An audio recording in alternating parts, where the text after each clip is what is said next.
Assalamualaikum warahmatullahi wabarakatuh. Pada kesempatan kali ini, kami akan rangkan materi tentang alam gaib yang berhubungan dengan hari akhir. Alam gaib yang berhubungan dengan hari akhir yang pertama adalah alam barzah. Secara bahasa, barzah berarti pemisah atau penghalang antara dua hal. Sedangkan secara istilah, alam barzah adalah tempat antara dunia dan akhirat. Ini dimulai sejak terpisahnya antara jasad dan ruh manusia.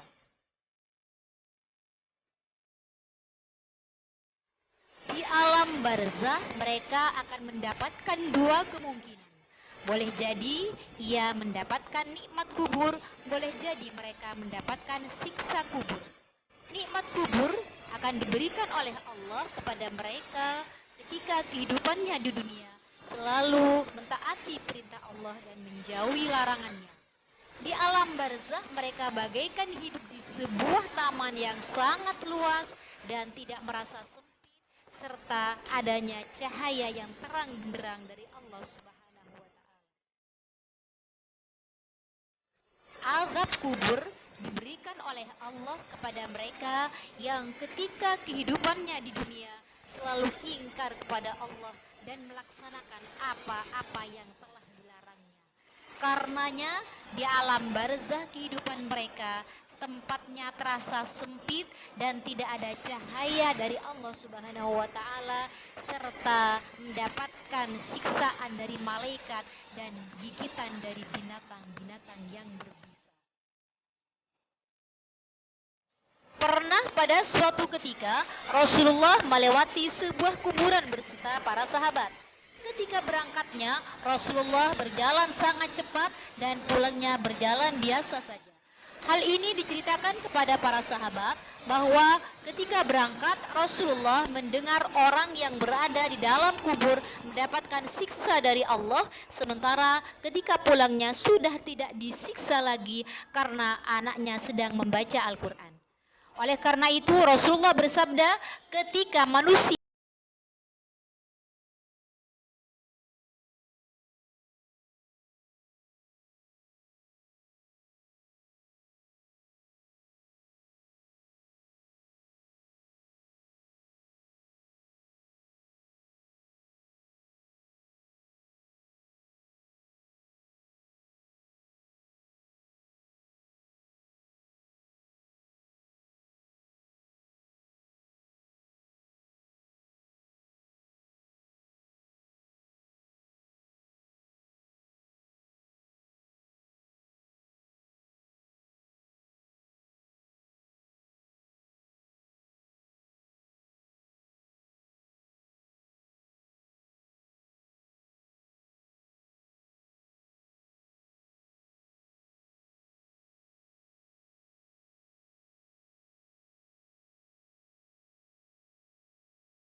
mereka yang makan harta anak yatim dengan cara zalim. Berikutnya adalah dibangkitkan dari kubur dengan keadaan tubuh mereka penuh dengan sopak dan kusta, ditujukan kepada mereka yang durhaka kepada orang tuanya. Berikutnya adalah dibangkitkan dari kubur dengan keadaan buta, gigi mereka memanjang seperti tanduk lembu. Ini ditujukan kepada mereka yang suka minum arak. Dan yang terakhir, dibangkitkan dari kubur dengan keadaan wajah bersinar bercahaya, ditujukan kepada mereka yang beramal soleh dan banyak berbuat kebaikan. Alam gaib selanjutnya adalah Yaumul Mahsyar. Yaumul Mahsyar artinya hari dikumpulkannya manusia dari umat Nabi Adam sampai umat Nabi Muhammad Shallallahu Alaihi Wasallam. Pada saat ini manusia datang kepada Allah dalam keadaan bermacam-macam kondisinya. Ini sebenarnya sesuai dengan amal perbuatannya masing-masing. Ada yang digiring dengan berjalan kaki, ada yang digiring dalam keadaan tidak beralaskan kaki, tidak berpakaian, dan tidak dihitan. Pada saat itu, ada 7 golongan manusia yang akan mendapatkan naungan dari Allah Subhanahu wa Ta'ala. Yang pertama adalah pemimpin yang adil. Yang kedua, seseorang pemuda yang taat kepada Allah Subhanahu wa Ta'ala. Yang ketiga, seseorang yang terpaut hatinya di dalam masjid. Yang keempat, seseorang yang mencintai dan membenci karena Allah.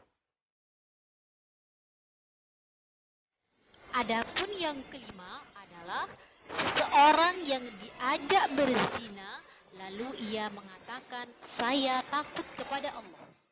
Adapun yang keenam adalah seseorang yang tangan kanannya bersedekah, tangan kirinya tidak mengetahuinya.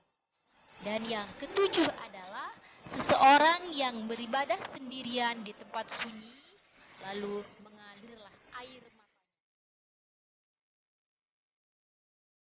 Yang keempat adalah Yaumul Hisab. Artinya hari perhitungan amal perbuatan manusia selama hidup di dunia.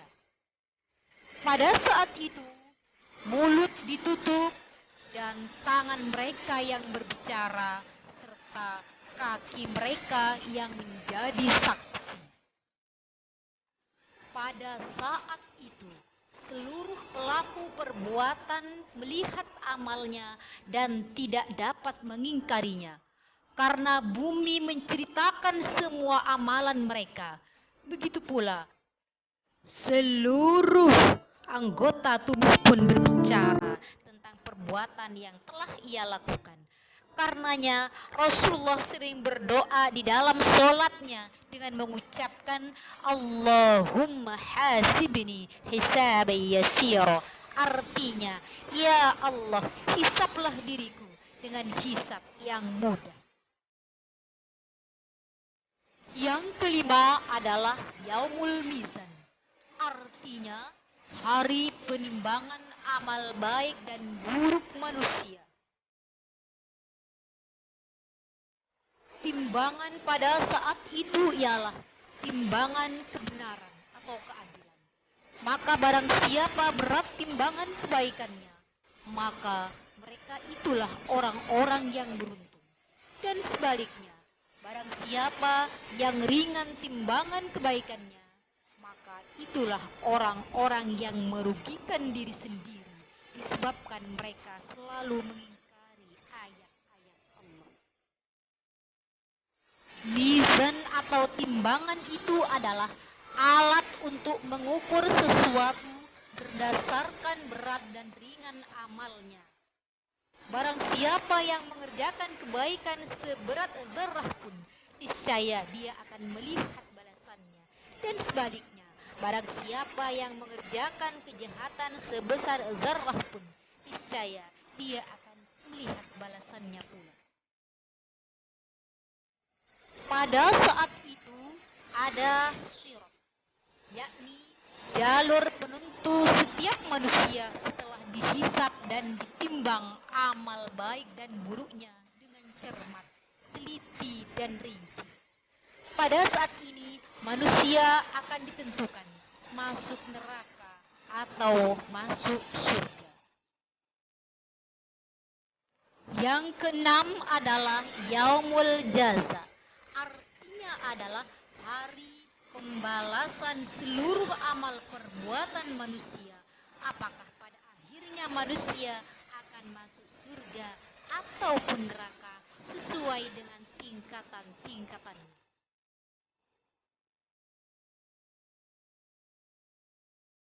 Surga berasal dari bahasa Arab jannah, adalah kata jamak dari kata jinan yang berarti kebun atau taman. Artinya adalah suatu tempat yang sangat indah yang tak pernah bisa dibayangkan oleh manusia atau yang sering disebut sebagai surga, di mana di dalamnya terdapat semua yang menyenangkan dan memikat hati dan pandangan mata. Disediakan bagi manusia yang mengerjakan aneka kebaikan dan menghindari segala keburukan ataupun dosa. Sedangkan neraka berasal dari bahasa Arab nar yang berarti api yang menyala. Maksudnya adalah suatu tempat merupakan balasan manusia di akhirat berupa siksaan bagi manusia yang berbuat dosa dan kesalahan. Malaikat Jibril pernah memberi gambaran kepada Rasulullah tentang neraka ini. Andai kata neraka itu dibuka selubang jarum di arah timur, maka terbakarlah penduduk bagian barat karena sangat panasnya. Dan andai kata pakaian ahli neraka digantungkan di antara langit dan bumi, maka matilah mereka karena sangat panasnya. Na'udzubillah min dzalik. Inilah gambaran alur kehidupan manusia, mulai dari dunia sampai di akhirat. Oleh karenanya, perbanyaklah bekal selagi hidup di dunia untuk kehidupan yang lebih panjang, yakni di akhirat. Karena dunia adalah tempat menanam, sedangkan akhirat adalah tempat untuk menuainya. Sekian penjelasan tentang alam gaib yang berhubungan dengan hari akhir ini.